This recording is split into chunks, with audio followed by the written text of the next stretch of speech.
بسم اللہ الرحمن الرحیم۔ مسنون ولیمہ آسان ہے۔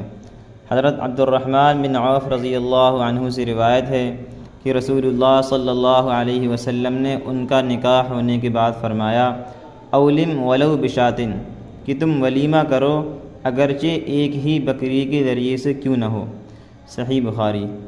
مطلب یہ ہے کہ ایک بکری کا گوشت جتنے لوگوں کو کافی ہو جاتا ہے، اگر قدرت ہو تو عام حالات میں اتنے لوگوں کو ولیمے میں شریک کرنا بھی کافی ہو جاتا ہے، اور اس سے بھی سنت ادا ہو جاتی ہے۔